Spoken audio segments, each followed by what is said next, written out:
Army chief صاحب، ہم اپنے شہداء سے جتنی مرضی محبت کرنے والے بن جائیں، ہم اتنی محبت کبھی نہیں کر سکتے جتنی محبت خاتم النبیین محمد صلی اللہ علیہ وآلہ وسلم اپنے چچا حضرت حمزہ رضی تعالیٰ عنہ سے کرتے ہیں یا اپنے باقی صحابہ سے کرتے ہیں۔ ہم ان کے جیسی محبت اپنے شہداء سے کر ہی نہیں سکتے۔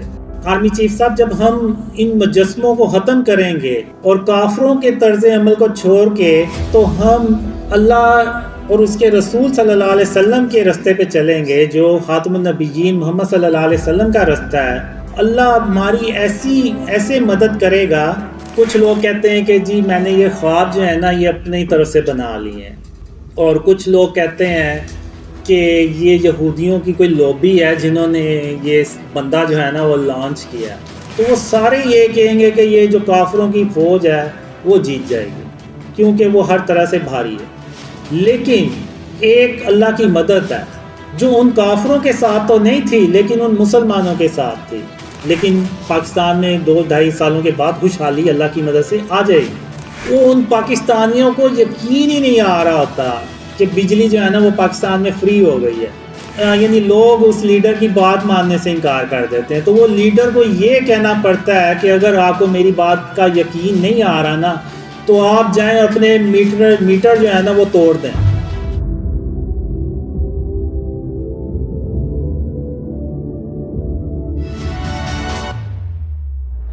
بسم اللہ الرحمن الرحیم۔ السلام علیکم ورحمۃ اللہ وبرکاتہ۔ آج جس پہ بات کروں گا میں وہ شرک اور اس کی اقسام اور موجودہ پاکستان کی صورتحال اور جو خواب ہیں وہ اسلام میں حجت ہیں یا نہیں ہیں، اور پھر اس کے بعد جو لوگ میرے بارے میں باتیں کرتے ہیں اس کے بارے میں بھی میں ذکر کروں گا۔ تو سب سے پہلے تو یہ کہ تمام تعریفیں اللہ رب العالمین کے لیے ہیں، اور بے شک اللہ آسمانوں اور زمین کا مالک ہے، اور اس کے سوا ہم کسی کو معبود سمجھ کر نہیں پکاریں گے، اور بے شک اللہ سب سے بڑھ کر مہربان ہے۔ تو آج ہم دیکھتے ہیں کہ ہم جو مسلمان ہیں وہ تعداد میں بھی بہت زیادہ ہیں، اور حج اور عمرہ بھی پہلے سے بہت زیادہ کیا جاتا ہے، نمازیں بھی پہلے سے زیادہ پڑھی جاتی ہیں، اور صدقہ اور خیرات بھی پہلے سے زیادہ کیا جاتا ہے۔ تو کیا وجہ ہے کہ سب کچھ زیادہ ہونے کے باوجود ہم مسلمان جو ہیں وہ پستی میں ہی چلتے جا رہے ہیں، یعنی ہم اندھیروں میں ڈوبتے چلے جا رہے ہیں؟ تو اس کی آخر کیا وجہ ہے؟ اس کی ایک ہی وجہ ہے کہ جو گناہ اللہ کے نزدیک سب سے بڑا ہے اس کو آج کے دور میں ہم مسلمانوں نے سب سے چھوٹا گناہ سمجھنا شروع کر دیا ہے، اور اگر دوسرے معنوں میں دیکھیں تو ہم نے اس کو گناہ ہی نہیں سمجھا، اس کو گناہ ہی سمجھنا چھوڑ دیا ہے، اور وہ ہے شرک۔ شرک کے بارے میں اللہ نے قرآن میں بھی جگہ جگہ ارشاد فرمایا ہے کہ اللہ قیامت کے دن جس کے چاہے گا گناہ بخش دے گا، مگر شرک کبھی معاف نہیں کرے گا، اور جس نے شرک کیا اس نے اپنی جان پہ ظلم کیا۔ اور آج ہم مسلمانوں نے شرک کو شرک ہی سمجھنا چھوڑ دیا ہے، اور موجودہ دور میں اگر آپ دیکھیں تو یہ دنیا اتنی شرک سے بھر چکی ہے کہ اس سے پہلے کبھی نہیں تھی۔ میں آپ کو شرک اور اس کی اقسام جب بتاؤں گا تو آپ اپنے ارد گرد گھوم کے نظر گھما کے دیکھیں تو آپ کو بھی یہی لگے گا کہ شرک جو ہے وہ واقعی اب اس دنیا میں بہت زیادہ پھیل چکا ہے۔ تو اب جو موجودہ دور ہے اس میں جو شرک ہے وہ کیا چیزیں ہیں؟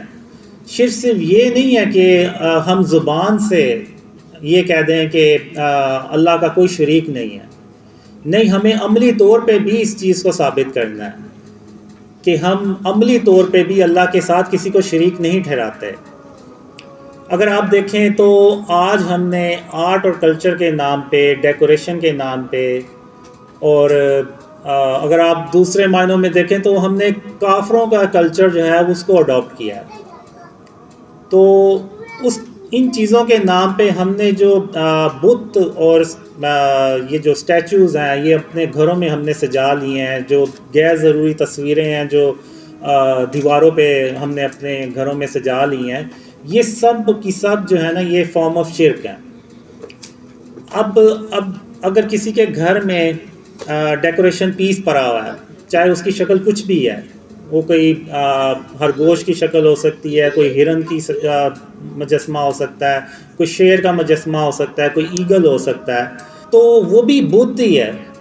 اس میں اور ان بتوں میں جو خانہ کعبہ میں پڑے ہوئے تھے, جو ابراہیم علیہ السلام نے توڑے تھے, ان میں اور ان میں کوئی فرق نہیں ہے. وہ بھی بت تھے, یہ بھی بت ہیں, صرف شکلوں کا فرق ہے اور آپ کہہ لیں کہ جسامت کا فرق ہے. وہ بھی بے جان تھے, یہ بھی بے جان ہے. وہ بھی اس وقت کے لوگوں کو نہ کوئی نفع یا نقصان پہنچا سکتے تھے, اور یہ بھی آج کے دور میں نہ کسی کو نفع یا نقصان پہنچا سکتے ہیں. تو ابراہیم علیہ السلام, ان کو ان بتوں سے کوئی مسئلہ نہیں تھا, چاہتے تو وہ پرے رہتے, ان کو کیا تھا, وہ تو ایک اللہ کی عبادت کرتے تھے. لیکن انہوں نے ان بتوں کو توڑ کے تو یہ عملی طور پہ ثابت کیا کہ وہ صرف زبان سے یہ نہیں کہتے, بلکہ عملی طور پہ بھی اللہ کے ساتھ کسی کو شریک نہیں ٹھہراتے. اب ایک ابراہیم علیہ السلام کے دور میں جب شہر کے لوگ سب باہر چلے گئے تو ابراہیم علیہ السلام نے سارے بتوں کو توڑ دیا. ایک بت کو نہیں توڑا جو بڑا بت تھا, اور اس کے کندھے پہ وہ کلہارا رکھ دیا. اور جب شہر کے لوگ باہر سے واپس آئے تو انہوں نے دیکھا کہ ہمارے باطل خداؤں کو کسی نے توڑ دیا ہے. تو ان میں سے ایک نے کہا کہ ہم نے ابراہیم علیہ السلام کو ان کے بارے میں باتیں کرتے سنا ہے. تو جب ابراہیم علیہ السلام کو بلایا گیا تو انہوں نے کہا کہ آپ اس بڑے بت سے پوچھیں, یہ آپ کو بتائے گا کہ یہ کس نے یہ سارا باقی بت توڑے ہیں. تو وہ جو کافر تھے انہوں نے کہا یہ بت کیسے بات کر سکتا ہے, یہ تو بے جان ہے. تو ابراہیم علیہ السلام نے کہا کہ اگر یہ بے جان ہے, یہ تمہیں کچھ بتا نہیں سکتا کہ یہ کس نے ان کو توڑ دیا, تو پھر تم ان کی پوجا کیوں کرتے ہو, کیوں نہیں ایک اللہ رب العالمین کی عبادت کرتے. تو وہ بجائے سمجھنے کے, غور و فکر کرنے کے, وہ ابراہیم علیہ السلام کے اور بھی خلاف ہو گئے. تو اسی طرح اگر آپ دیکھیں تو خاتم النبیین محمد صلی اللہ علیہ وآلہ وسلم فتح مکہ پہ جب خانہ کعبہ پہنچے تو محمد صلی اللہ علیہ وسلم کو ان بتوں سے کوئی مسئلہ نہیں تھا. وہ چاہتے تو صحابہ کرام سے کہہ سکتے تھے کہ ان بتوں کو اٹھا کے تو شہر سے باہر پھینک آؤ, خود ہی یہ کافر لوگ اس کو اٹھا کے لے جائیں گے. لیکن حضرت محمد صلی اللہ علیہ وآلہ وسلم نے ان بتوں کو اپنے ہاتھوں سے توڑا اور سب صحابہ کے سامنے توڑا, اور یہ پیغام دیا کہ میں نے صرف زبان سے نہیں بلکہ عملی طور پہ بھی شرک کو اپنے آپ سے بچایا ہے اور ان بتوں کو توڑا ہے.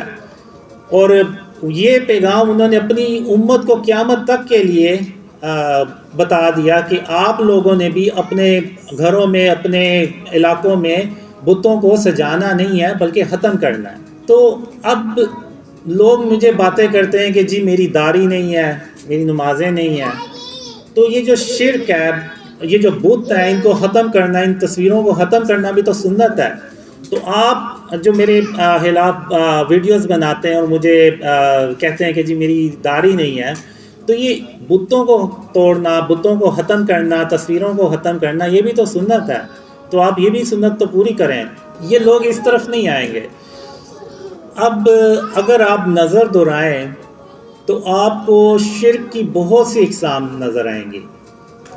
آپ بڑی بڑی ہاؤسنگ سوسائٹیز میں چلے جائیں, وہاں پہ انہوں نے بڑے بڑے بت بنائے ہوئے ہیں, اور وہ یہ کہتے ہیں کہ یہ ہماری سوسائٹیز کی زینت بڑھاتے ہیں, یہ ہماری سوسائٹی کے خوبصورتی کو بڑھاتے ہیں. بلکہ ایک لاہور میں ایک بہت بڑی ہاؤسنگ سوسائٹی ہے, انہوں نے تو پورا ایک بلاک بنایا ہوا ہے احرام مصر کے اوپر, اور وہ جو باطل خدا ہیں وہ انہوں نے بڑے بڑے بنا کے رکھے ہوئے ہیں. تو اب یہ کیسے ہو سکتا ہے کہ ہم ایک اسلامک ملک میں رہتے ہیں, پاکستان ایک اسلامک کنٹری ہے, تو یہاں پہ اگر ہم باطل خداؤں کو, ان کے مجسموں کو ادھر جگہ جگہ سجائیں گے, تو آپ کا کیا خیال ہے کہ اللہ ہماری مدد کرے گا؟ اللہ کبھی ہماری مدد نہیں کرے گا. ہم جو ہے وہ اپنے راستے سے بہت دور بھٹک چکے ہیں. تو آج ہمیں جو ہے یہ اپنے آپ کو ان جو شرک کی فارمز ہیں، جو شرک ہیں، ان سے اپنے آپ کو بچانا ہوگا، ورنہ آپ بھول جائیں کہ اس ملک میں کوئی خوشحالی آئے گی، اللہ کی مدد آئے گی. بہت سے لوگ مجھ سے پوچھتے ہیں کہ تمہیں خوابوں میں کیا آیا کہ کب پاکستان کے حالات صحیح ہوں گے؟ تو میں اپنے خوابوں کی بیس پہ کہتا ہوں کہ جب تک ہم اپنے آپ کو شرک اور اس کی اقسام سے نہیں بچائیں گے، اس ملک کو شرک اور اس کی اقسام سے نہیں پاک کریں گے، تو تب تک آپ بھول جائیں کہ اللہ کی کوئی مدد آئے گی، اور تب تک پاکستان کے جو حالات ہیں وہ مزید خراب ہی ہوتے چلے جائیں گے اور بہتری کی کوئی امید نہیں ہے. تو اگر دیکھیں تو آپ بڑے بڑے بینرز لگے ہوئے ہیں جن پہ غیر ضروری تصاویر ہیں، تو یہ بھی سب فارم آف شرک ہے. ایک حدیث ہے کہ جس گھر میں تصویر ہوگی وہاں پر اللہ کی رحمت کے فرشتے نہیں آئیں گے. تو جب ایک تصویر سے اللہ کی رحمت کے فرشتے نہیں آئیں گے، تو یہ جو بت ہیں جو ہم نے اپنے گھروں میں سجائے ہوئے ہیں، ان کے ہوتے ہوئے تو سوال ہی پیدا نہیں ہوتا کہ اللہ ہماری کوئی مدد کرے. اب میں نے جب اپنے خواب شیئر کرنا شروع کیے تو مجھے اللہ نے بہت سے خوابوں میں دکھایا بھی اور بتایا بھی کہ قاسم میں تیری صرف اس لیے مدد کر رہا ہوں کہ تو نے اپنے آپ کو شرک اور اس کی اقسام سے بچانا شروع کر دیا. تو اب اتنے یعنی آپ دیکھیں کہ شرک اتنا پینیٹریٹ کر چکا ہے کہ مکہ اور مدینہ بھی ان چیزوں سے پاک نہیں رہے.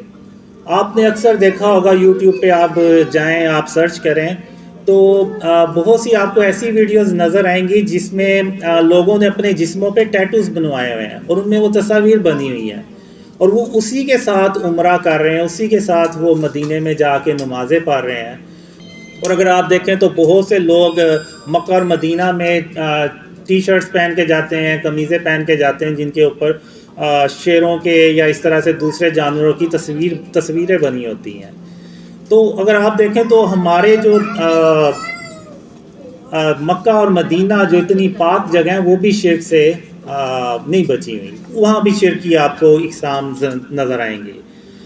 اب جو موجودہ پاکستان کے حالات ہیں اگر آپ دیکھیں تو یعنی جس طرف ہم جا رہے ہیں، آپ کے بھی ذہن میں ہوگا کہ شاید آج سے 2-4 سال بعد ہمیں لائٹس اور پنکھے افورڈ کرنا بھی مشکل ہو جائے. جس طرح سے یہ بجلی کے بلز آ رہے ہیں اور مہنگائی ہو رہی ہے اور پیٹرول کی پرائسز اوپر جا رہی ہیں، تو یہ سب اس لیے ہو رہا ہے کہ ہم جو بھی پلانز بناتے ہیں گورنمنٹ کے لیول پہ، جو بھی پلانز بناتے ہیں، تو اللہ کی مدد ہمارے ساتھ ہوتی ہی نہیں ہے. جب اللہ کی مدد ہی ہمارے ساتھ نہیں ہوتی تو وہ جو پلانز ہم بناتے ہیں وہ بجائے کامیاب ہونے کے وہ الٹے ہو جاتے ہیں، اور ہم جو ہیں وہ اور زیادہ قرضہ لینا پڑتا ہے اور زیادہ مہنگائی کرنی پڑتی ہے.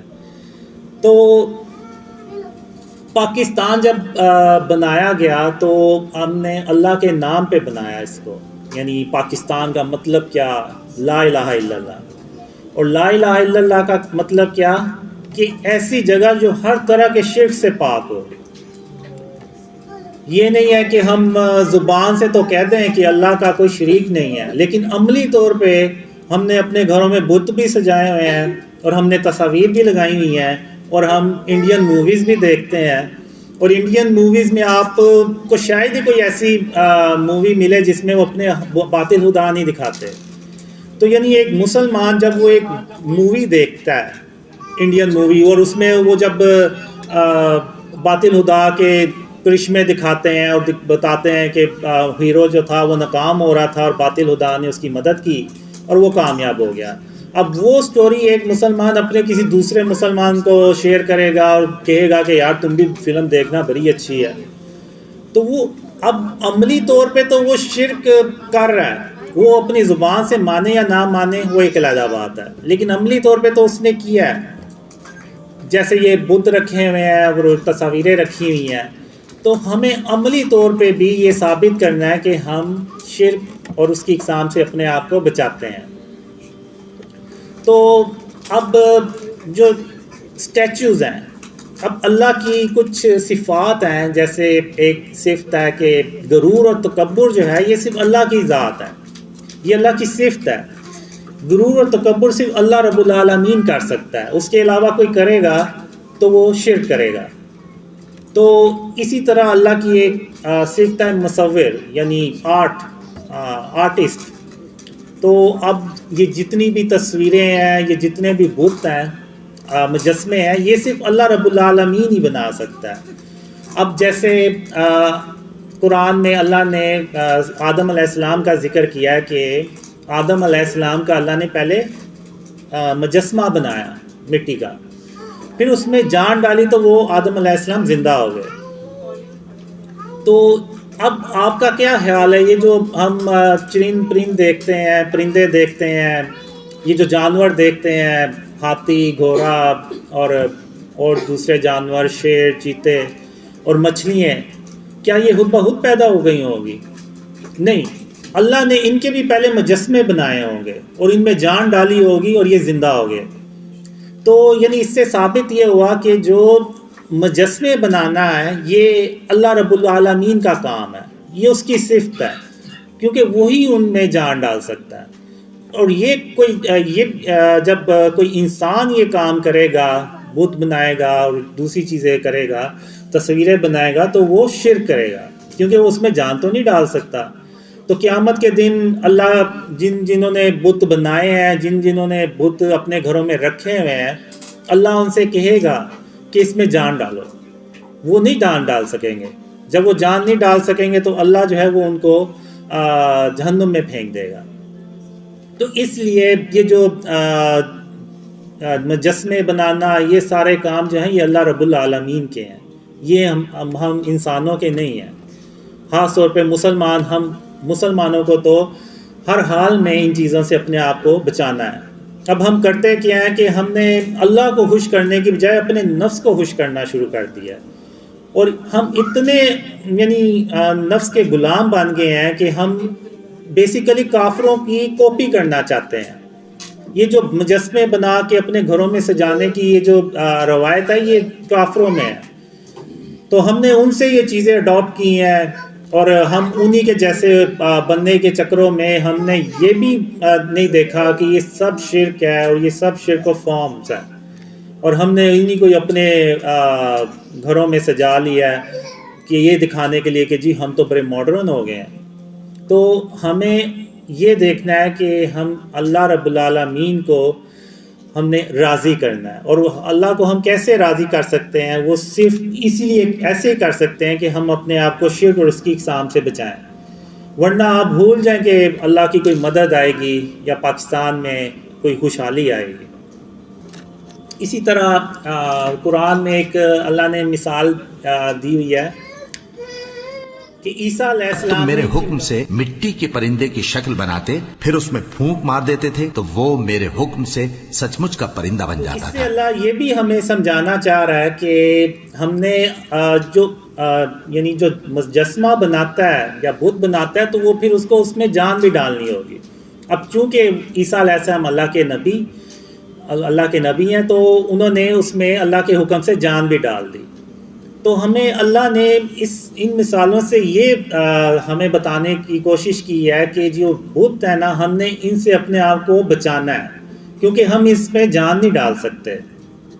تو جب جان ہی نہیں ڈال سکتے تو پھر اور جب ہمیں یہ کوئی نفع نہیں پہنچا سکتے، کوئی نقصان نہیں پہنچا سکتے، تو پھر ہم ان کو کیوں رکھتے ہیں؟ اور ہم نے تو اپنے نبی خاتم النبیین محمد صلی اللہ علیہ وسلم کی سنت پہ عمل کرنا ہے۔ یہ بھی محمد صلی اللہ علیہ وسلم کی سنت ہے، جو بتوں کو ختم کرنا، تصویروں کو ختم کرنا۔ ایک حدیث ہے کہ حضرت محمد صلی اللہ علیہ وسلم نے حضرت علی رضی تعالیٰ عنہ کو ایک مشن دیا کہ علی رضی تعالیٰ عنہ آپ جائیں اور جتنی بھی آپ کو قبریں اونچی نظر آئیں ان کو برابر کر دیں، اور جتنی بھی تصاویریں اور آپ کو یہ جو دوسری چیزیں ملیں آپ ان کو ختم کر دیں۔ یہ ان کو مشن دیا خاتم النبیین محمد صلی اللہ علیہ وسلم نے۔ تو اگر ہم چاہتے ہیں کہ ہمارا ملک جو ہے وہ ترقی کرے، ہمارے ملک میں خوشحالی آئے، تو ہمیں اللہ رب العالمین کو خوش کرنا ہے، اور ہم اللہ رب العالمین کو تبھی خوش کر سکتے ہیں جب ہم شرک اور اس کی اقسام سے بچائیں، ورنہ ہم ہر کام پہلے سے زیادہ کرتے ہیں، لیکن آخر کیا وجہ ہے کہ اللہ کی مدد ہمارے ساتھ نہیں ہے؟ تو اس کی ایک ہی وجہ ہے کہ آج ہم شرک جو ہے اس کو شرک ہی نہیں سمجھتے، اس کو کوئی گناہ ہی نہیں سمجھتے، بلکہ اس کو تو ہم اپنے گھروں کی زینت سمجھتے ہیں کہ یہ جو بت ہیں، یہ جو ڈیکوریشن پیسیز ہیں، یہ ہمارے گھروں کی زینت بڑھاتے ہیں، یہ ہماری ہاؤسنگ سوسائٹیز کی زینت بڑھاتے ہیں۔ تو بجائے اس کے کہ جو گناہ سب سے بھرا ہے اللہ کے نزدیک، جس کی کوئی معافی نہیں ہے، اس کو آج مسلمانوں نے ایک چھوٹا سا گناہ سمجھ لیا۔ تو آج ہمیں اس پہ غور و فکر کرنے کی ضرورت ہے۔ اس کے بعد میں آؤں گا کہ ڈریمز جو ہیں، یہ جو خواب ہے، کیا یہ حجت اسلام میں حجت ہیں یا نہیں ہے؟ تو اس سے پہلے میں یہی سمجھتا رہا تھا کہ یہ شاید کوئی حدیث ہے جس میں یہ ہے کہ جو خواب ہیں وہ حجت نہیں ہوتے۔ تو میں نے کچھ دن پہلے عرفان بھائی سے پوچھا کہ آپ مجھے یہ بتائیں یہ حدیث ہے یا کیا ہے، اگر حدیث ہے تو اس کا ریفرنس کیا ہے؟ تو عرفان بھائی نے مجھے بتایا کہ یہ کوئی حدیث نہیں ہے، یہ صرف علماء کا ایک موقف ہے کہ اس ڈریمز ہیں یہ اسلام میں حجت نہیں ہوتے۔ تو میں یہی سمجھا تھا جیسے وہ مخالفین جو ہیں وہ ایسے ویڈیوز بناتے ہیں اور ایسے بتاتے ہیں کہ خواب جو ہیں وہ حجت نہیں ہوتے، تو میں یہ سمجھا کہ شاید یہ حدیث ہے، اور شاید میرے جیسے اور بھی بہت سے لوگ سمجھتے ہوں کہ یہ حدیث ہے۔ تو بعد میں مجھے پتہ چلا کہ یہ حدیث نہیں ہے، یہ علماء کا موقف ہے۔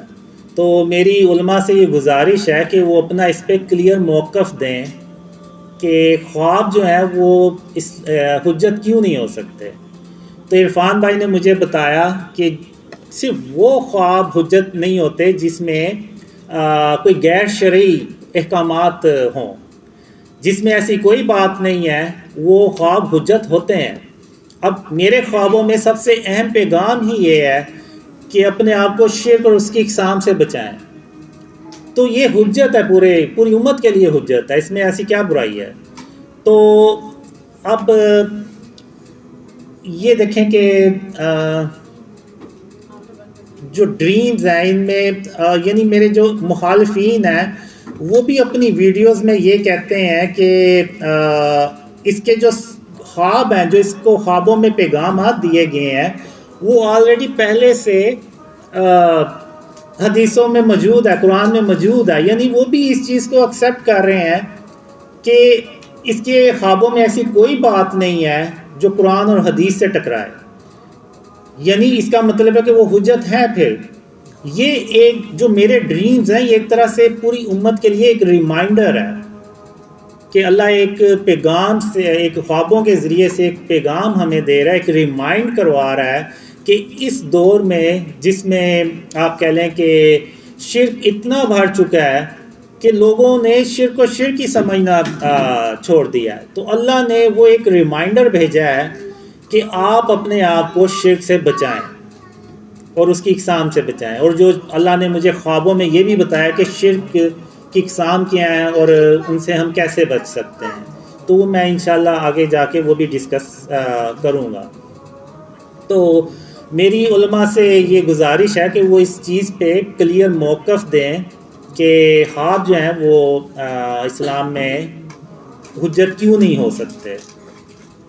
تو ایسا نہ ہو کہ اللہ اپنی رحمت سے جب یہ خواب سچ کر دکھائے تو یہ جو دوسرے جو مسلمان ہیں، خاص طور پہ جو آپ کو فالو بھی کرتے ہیں، وہ آپ سے پھر یہ کہتے پھریں گے کہ آپ تو کہا کرتے تھے کہ ڈریمز حجت نہیں ہوتے، تو اس کے خوابوں پہ عمل کرتے ہوئے جب ہم نے اس ملک کو شرک اور اس کی اقسام سے پاک کیا تو اللہ کی رحمتیں اور برکتیں نازل ہوئیں اور ہم ان مشکلات سے باہر نکل گئے اور اس ملک میں خوشحالی آ گئی، تو آپ کہتے تھے کہ یہ حجت نہیں ہوتے، اس کے خواب تو پاکستان کے لیے حجت بن گئے ہیں، اور بلکہ نہ صرف پاکستان کے لیے بلکہ پوری امت کے لیے حجت بن گئے ہیں۔ پوری امت کو یہ پیغام کیا پوری دنیا میں کہ اگر آپ نے بھی اس ان اندھیروں سے باہر نکلنا ہے تو آپ بھی اپنے آپ کو شرک اور اس کی اقسام سے بچائیں، تو آپ بھی اسی طرح ہی خوشحال ہو جائیں گے جیسے کہ آج پاکستان کے لوگ ہیں۔ تو ایسا نہ ہو کہ کل کو آپ لوگ جو ہیں مسلمان وہ آپ علماء کو یہ کہتے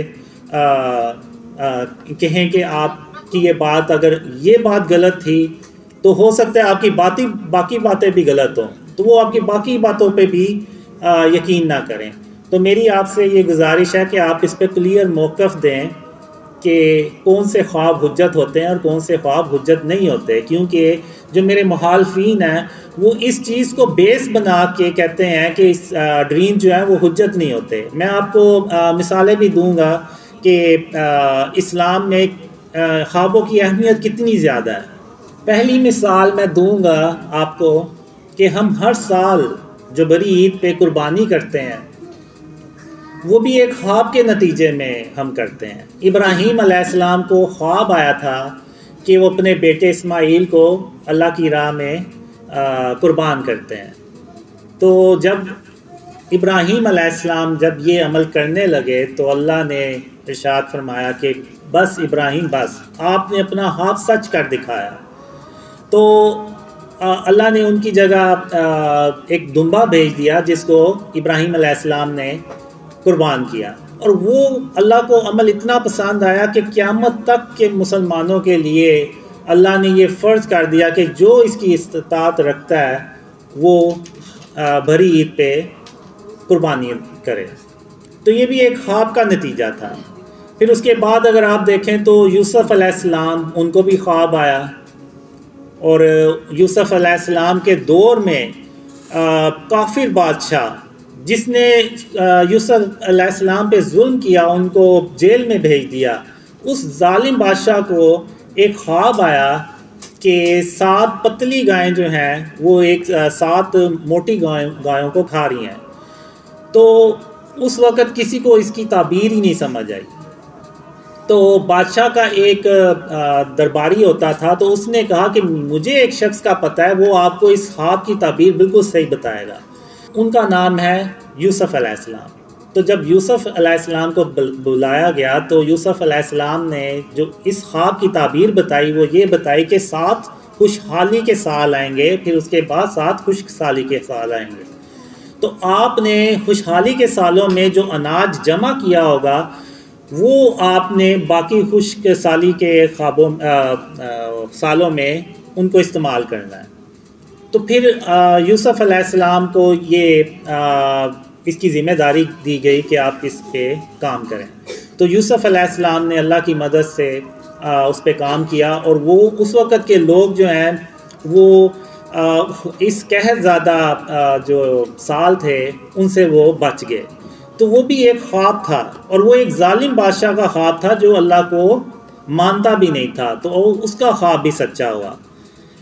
تو اس کے بعد اگر آپ دیکھیں تو جو اذان ہوتی ہے وہ بھی 3 صحابہ کو خوابوں میں آیا اذان کے بارے میں، جو ہم دن میں 5 بار سنتے ہیں۔ تو اب علماء کہیں گے کہ یہ نبیوں کے خواب تھے یا نبیوں نے اپروو کیے تھے خواب۔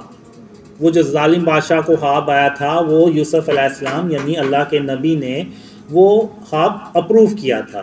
تو چلیں یہ بھی مان لیتے ہیں، کیونکہ جو نبی کا خواب ہوتا ہے وہ وحی ہوتا ہے، بلکہ نبی جو ہوتے ہیں اللہ کے، ان کا ایک ایک بات، ایک ایک عمل وہ اللہ کی طرف سے ہوتا ہے۔ تو چلیں یہ بھی مان لیتے ہیں کہ وہ چونکہ نبیوں نے اپروو کیا تھا۔ تو اب میں ایک آپ کو ایسی مثال دوں گا جو یعنی خاتم النبیین محمد صلی اللہ علیہ وسلم کے بعد ایک آدمی کو خواب آیا تھا، اور وہ خواب اس وقت کے خلیفہ کے لیے بھی حجت بنا، اور اس وقت پوری امت تھی ان کے لیے بھی وہ حجت بنا۔ وہ خواب یہ کہ حضرت عمر رضی اللہ عنہ جب خلیفہ تھے تو ان کے دور میں قحط پڑ گیا، اور قحط اتنا زیادہ پڑ گیا کہ حضرت عمر رضی اللہ عنہ کو جو گورنرز تھے ان سب کو انہوں نے کام پہ لگا دیا کہ آپ جو ہے وہ اناج بھیجیں، اور جب آپ اناج بھیجیں اور یہ جو قحط جدھر پڑا ہوا ہے اس کو ہم کنٹرول کریں۔ تو حضرت عمر رضی تعالیٰ عنہ نے پھر ایسا سسٹم بھی بنایا کہ گورنمنٹ کے لیول پہ 30,000 لوگوں کو، تقریباً 30,000 لوگوں کو مدینہ میں ہر روز کھانا کھلایا جاتا تھا، اور اتنا قحط تھا کہ حضرت عمر رضی تعالیٰ عنہ کو وہ قانون جو محمد صلی اللہ علیہ وسلم نے بنایا تھا، یعنی چور کا ہاتھ کاٹنا، اس کو بھی چینج کیا کہ قحط زیادہ علاقے میں یہ قانون لاگو ہی نہیں ہوتا۔ تو یعنی اتنا شدید وہ قحط تھا، اور کئی مہینوں تک وہ قحط چلا، اور وہ حضرت عمر رضی تعالیٰ عنہ یعنی جو خلیفہ تھے، ان کو بھی کوئی رستہ نہیں تھا مل رہا کہ ہم اس قحط سے کیسے باہر نکلیں۔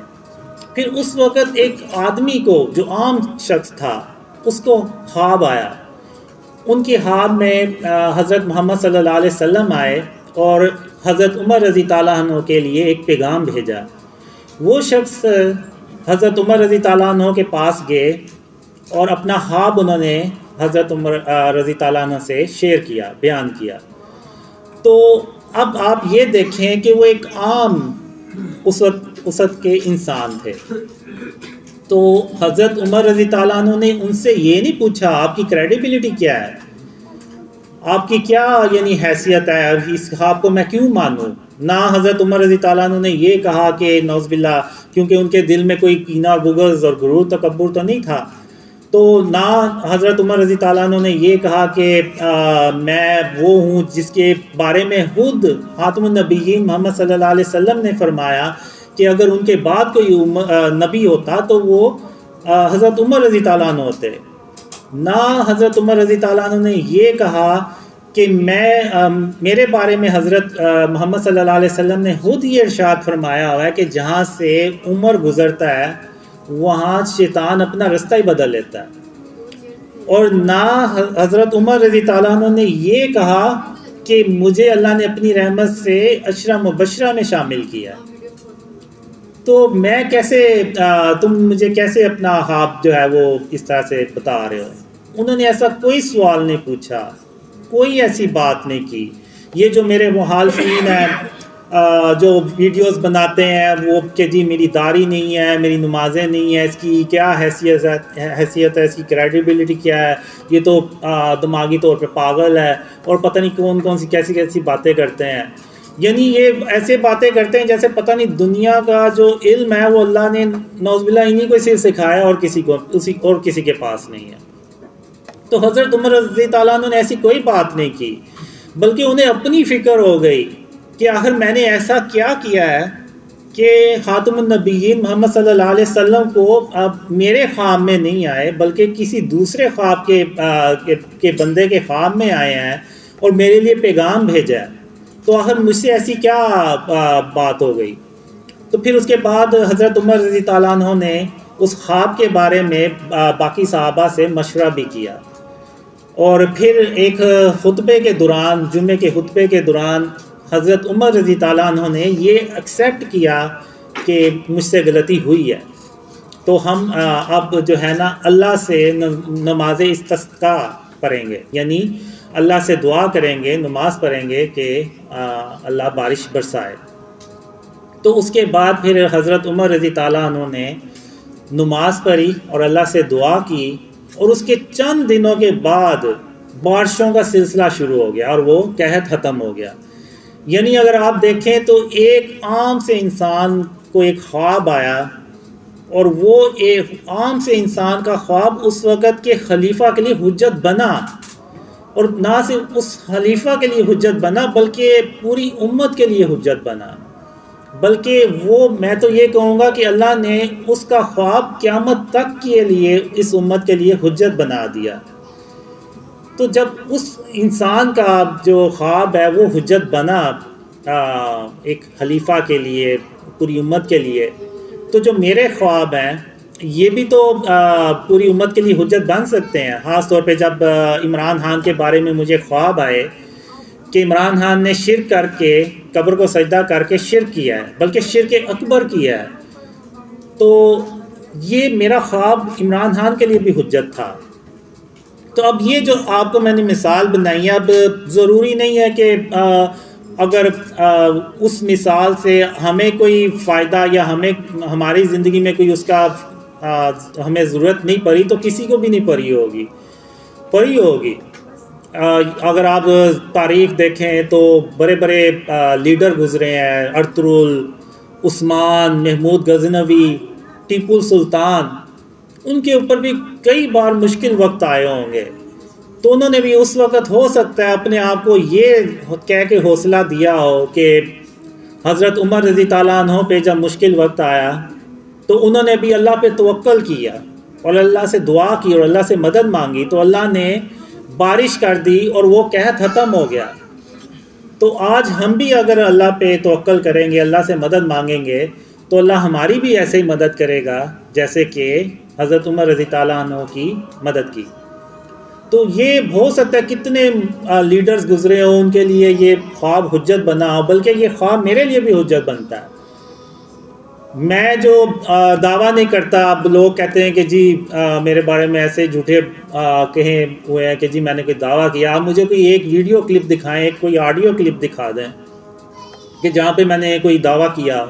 بلکہ میں اس خواب کا میں اس واقعے کا، حضرت عمر رضی تعالیٰ عنہ کا واقعہ جو ہے وہ ایک شخص کو خواب میں بتاتا ہوں کہ میں کیوں نہیں کوئی دعویٰ کروں گا، کیونکہ جس طرح حضرت عمر رضی تعالیٰ عنہ نے اللہ پہ توکل کیا تو اللہ نے ان کی مدد کی اور وہ اس قحط سے باہر نکلے، ورنہ انہیں کوئی صورت ہی نہیں تھی نظر آ رہی کہ اس قحط سے کیسے ہم باہر نکلیں گے. تو اللہ نے ایک خواب کے ذریعے سے حضرت عمر رضی تعالیٰ عنہ کو وہ رستہ دکھایا.